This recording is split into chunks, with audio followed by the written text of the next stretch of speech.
everybody. Welcome to Life Stories. I'm so glad that you're here. Today on the podcast, I talked to Christine and Kendra from OHgo. They are a nonprofit in Ohio, and they take a mobile unit to communities where people don't have transportation to get to the fun things that are going on. Like they take a little library, and they take food, and they take um, pumpkins for a pumpkin patch, and they take Christmas trees to people. They found out that as they were doing all these things in the community to help, there were a lot of people that couldn't get to where they were, mostly because of transportation. So they designed a mobile unit and take it around to different communities to provide these exciting events for kids and food for families. And they're doing amazing things. They told a story while we were talking that really stood out to me. And so as I bring up the word of the week, it's the word of the week. The word of the week this week is understanding. Sometimes we may be in a conversation with somebody, and I'm speaking for myself. And sometimes I forget that it's not so important to be right, even if I know I'm right. Sometimes we need to listen for understanding. We need to try to understand where the other person is coming from instead of just wanting to make a point or to be finished with whatever we're having to deal with. So I will leave you with these words, and you'll understand when you listen to the podcast, but it's not always about the juice. Just remember that. Thanks for listening today. I hope you have a great day. Hi. How are you? Good. Good. It's nice to meet y'all. Thank you so much for being on my podcast. Absolutely. Thanks for thinking about us. Absolutely. A lot of the people that I've talked to, and I didn't plan it like this, it just kind of happened. They're all helping people around them in some way. I didn't mean for that, but now that's kind of what I'm looking for.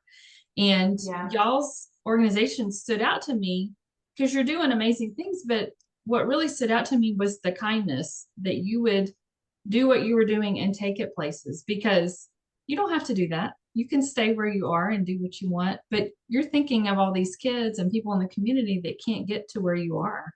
And that is what stood out to me. So that's why I reached out to y'all. So I've been calling it OHgo, and I watched your video yesterday and I was like, oh, it's OHgo. I've been saying it wrong this whole time. But I would do what? Do other people do that? Yes. All the time, yeah. Oh, okay, good. It's not just me. I would love for y'all to tell me a little bit about how you got started and exactly what you do. Well, yeah. So I was a teacher for about 14 years, and Kendra was a photographer. So, but we did a lot of things in the community because I had a love for children, obviously, and I worked a lot with families who just needed a little extra assistance, and she did some similar things in the community. And so we planned all these free things, like free fall festivals, because we wanted the families that we didn't want there to be any reason why they wouldn't be able to attend and benefit from those things. So we made sure everything was for free. And, we always kind of were hoping certain families and kids that we cared about would be able to come, and they still wouldn't, a lot of them, be able to attend. And we just started digging into why would that be? What's the reason?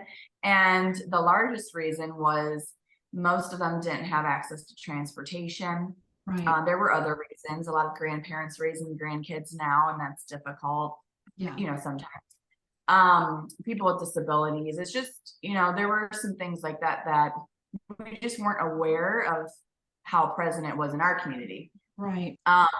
So we started just really digging into that, and we sat down with anyone and everyone imaginable, because when we decided that this is something we wanted to do, the only thing we knew was that we would go. We didn't know what that looked like. We had no clue how to start a nonprofit. Right. We knew no one else at the time was mobile and taking their services or resources to families.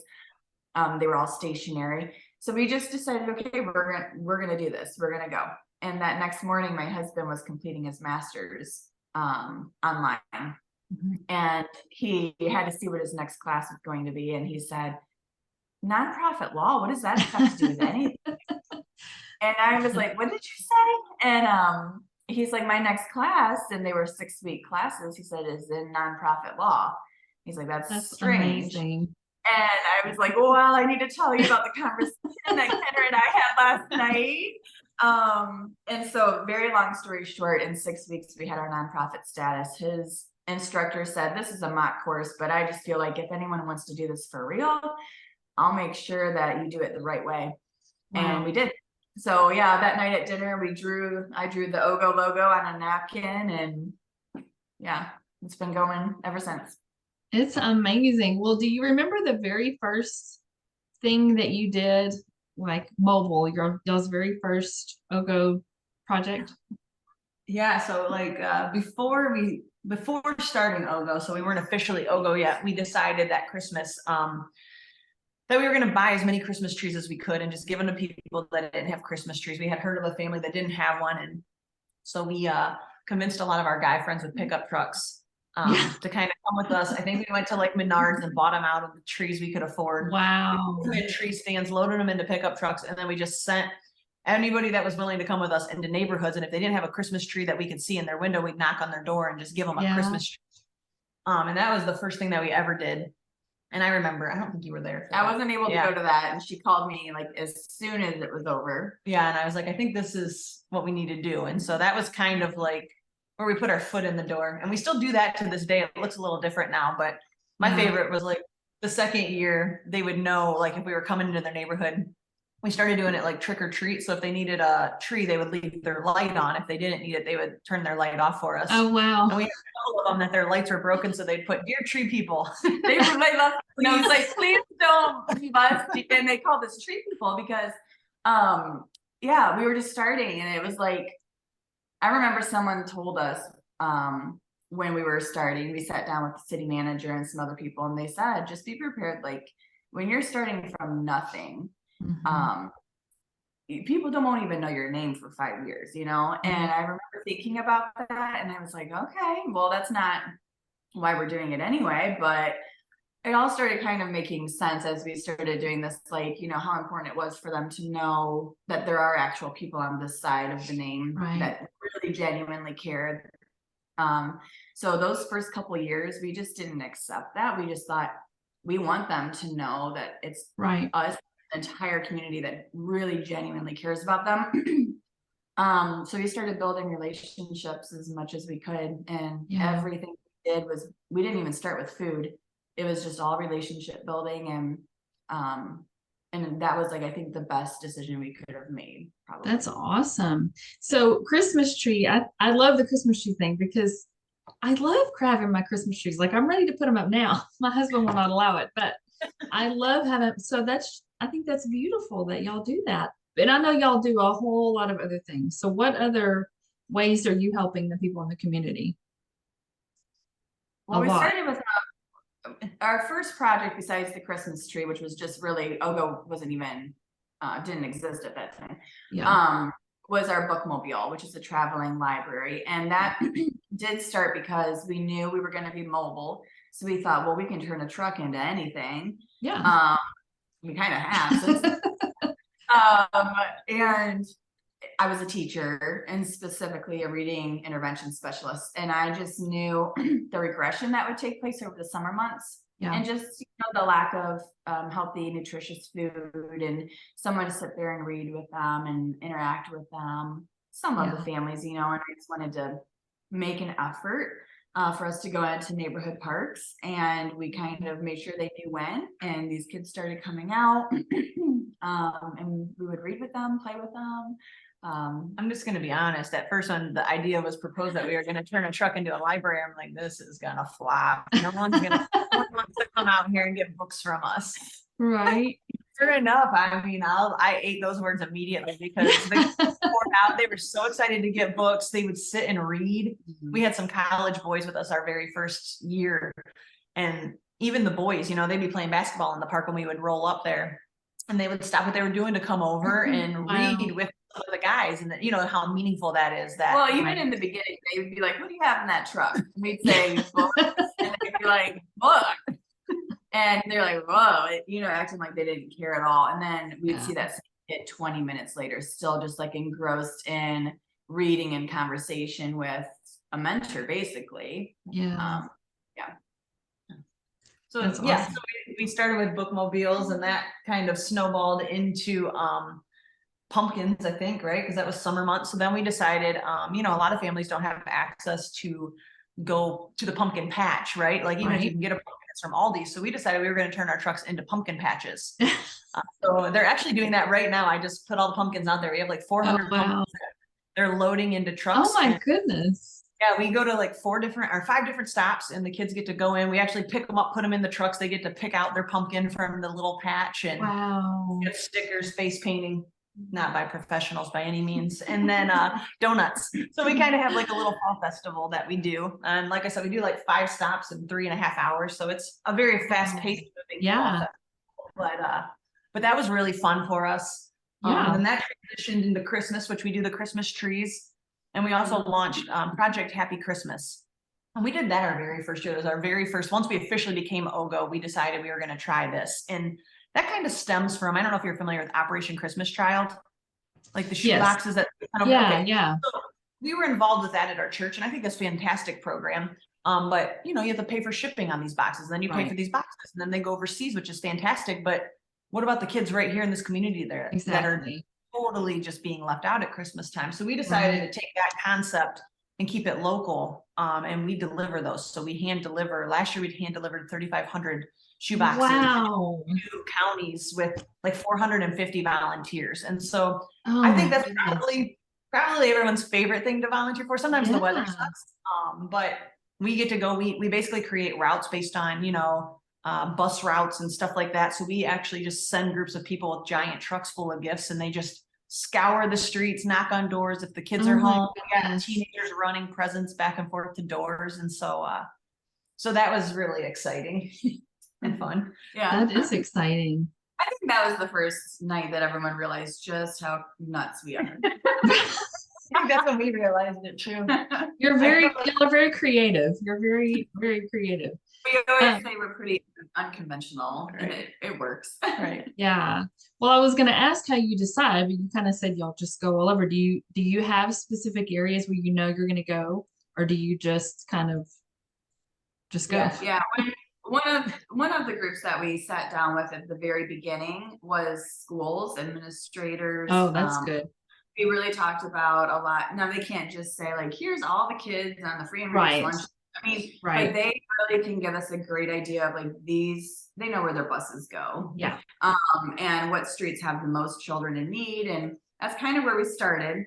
But everything we do, we truly like, we still flyer most events by hand Wow. to first, because a lot of them don't have social media and we don't want to miss anyone. And so over the years, I think that we just kind of got a really great understanding of which streets to go Yeah. to, what neighborhoods to go to, what after school programs to go to. We've obviously now we kind of know the families and the children, but there's Right. all still to this day we're meeting probably 30 new families every event, which is almost weekly Wow. now. So that's how we started, and now we kind of have a focus group that after events, especially something like Project Happy, when it's that large, we really they take notes even like because a lot of families move every few months. Yeah. So we just kind of keep an eye on all that. I loved the testimonies on your video. That's how I figured out I was saying the name wrong. But the testimonies are beautiful. I mean, you can tell and they're adults, you know, I think about a lot of what you're doing is for kids, but these were, you know, adults who appreciated so much your help. And I think the man said it, but it was a quote on the top. He said, if you ain't got love and kindness, you ain't got nothing.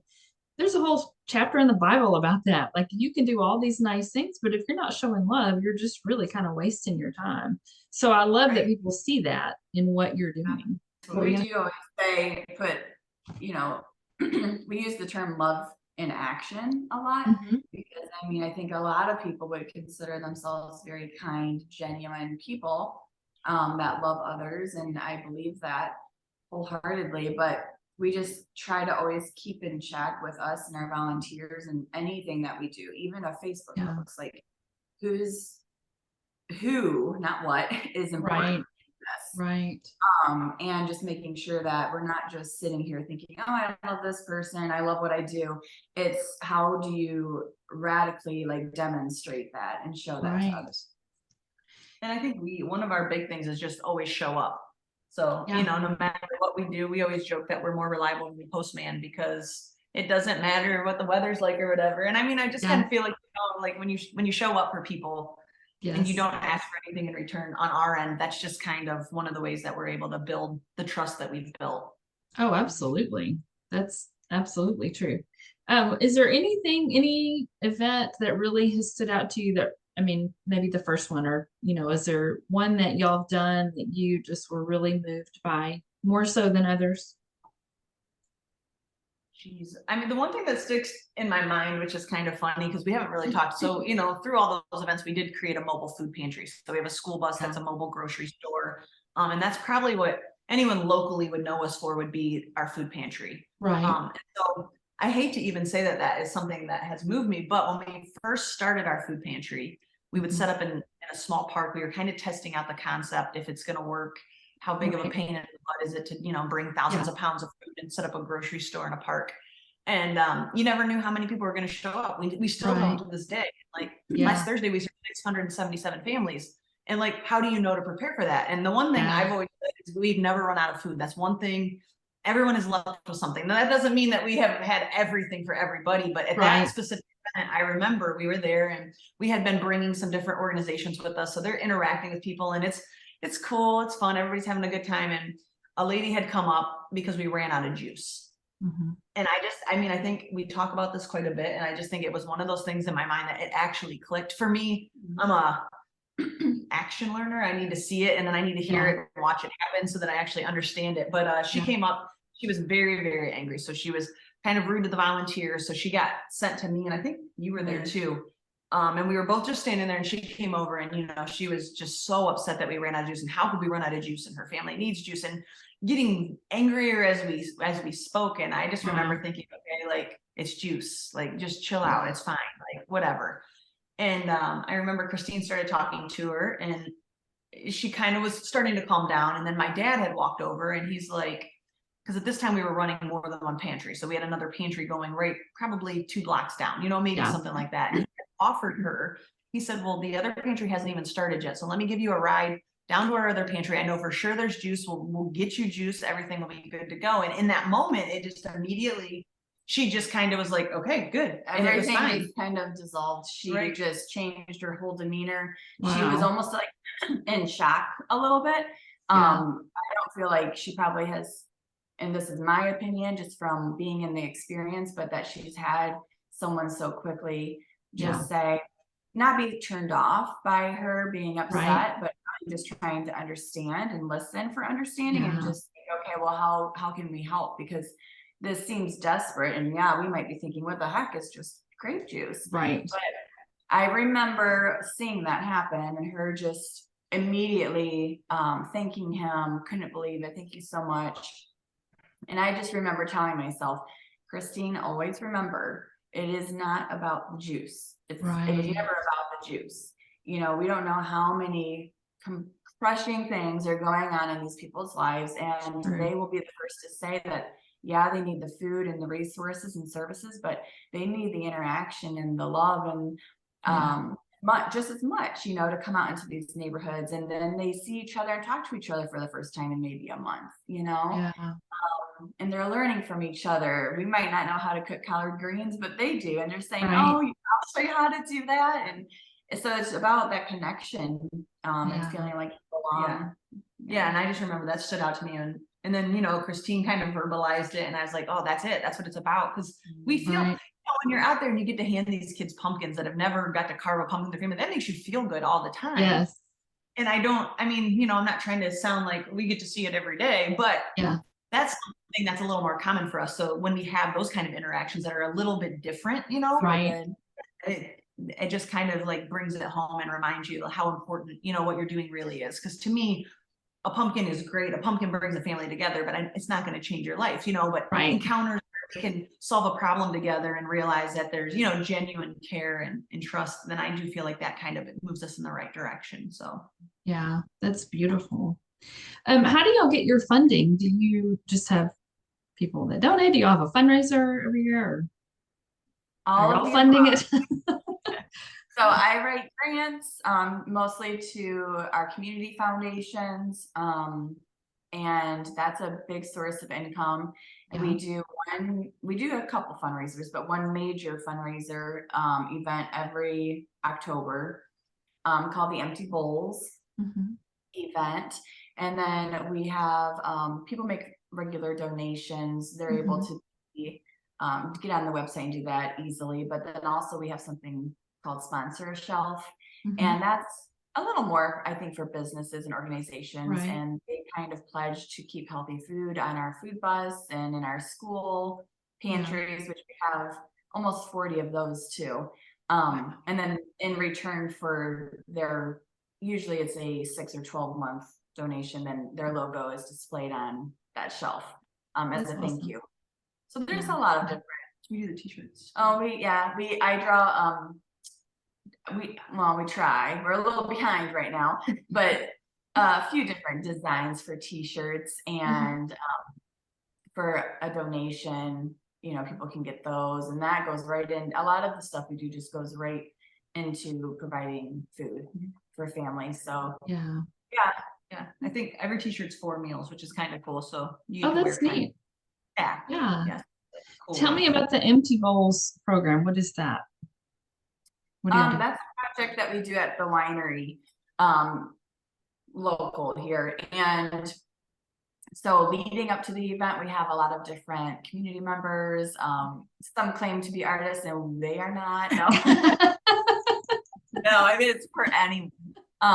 And we have these paint parties and everyone gets to hand paint ceramic bowls. And even some of them are hand thrown. It's wow. really a cool mix. So we aim every year for 300, 350.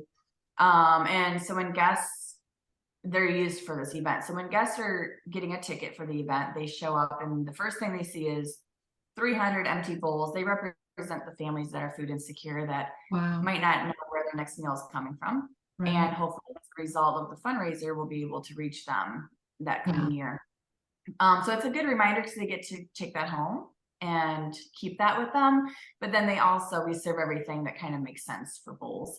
Soups and chilies that are donated by lots of different restaurants. We have desserts, wine and music and all sorts of fun entertainment. So, well, that's neat.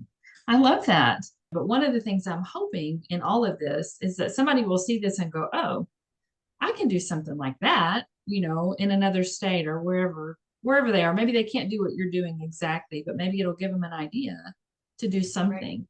Because I've talked about this. I think I talked about it when the lady that I talked to, Lisa Miller at Salvation Army. I think everybody can do something. I mean, I'm doing a very small part on the podcast, but I'm volunteering at our local pregnancy center. And, it's a few hours a week. It's not like it's taken up all of my time, but I think everybody can do something. And how different would our world look if everybody took a little bit of time, and volunteered or offered help or stopped to talk and listen, whatever. So that's one of the things I hope will happen with this. Somebody will see and go, yeah, I can do that. That's very cool. They'll get on and want to donate, to your program. I'll have your website and all your information when I post this podcast so that people can go on if they want to. I wish y'all were closer. I would stop by. I need to make like a road trip and just go to all the places that I've talked to. That would be very cool. Yeah. Well, if I ever get up there, I will definitely let you know. Sounds good. So anything else y'all want to add about what you're doing or any other No, I just love what you said about encouraging someone and hopefully lots of people to just do something because everyone can do something. And I do think there are a few people as nuts as us that do have these big dreams. And my encouragement to them is just to be willing. We did not have it all figured out, and we still to this day never claim to be the expert in anything. We just have a willing heart, and if we see a need and we say, okay, yes, we will go. Sometimes, like, truly, that's all it's taken. Yeah. I'm so blown away still every week, truly, that the people show up, the resources show up. Volunteers show up. always. Yeah, right. Like our prayer has always been that we'll just always be able to meet the need, that it will just Yeah. continue to be there, you know, and Yeah. yeah, we work our booties off, but I know that a lot of it doesn't have to do with us. Right. And it's very clear, you know, that this is what we were meant to do. Yeah. Enough so that we quit our jobs to do it. I hope people are really encouraged by this. I think it's what y'all are doing is beautiful. So somebody may get the idea to do it in another state. Who knows? Yeah, that'd be fantastic. Yeah. And part of it is just telling the story. So Yeah. Absolutely. you're a very important piece here. Well, I'm loving it. Yeah, I started it for fun, but it has taken a totally different direction than I anticipated, and I'm having a ball. So, well, thank y'all again for talking to me. Absolutely. Thank you so much. Absolutely. Y'all have a great day. You too. Okay, bye-bye. Bye.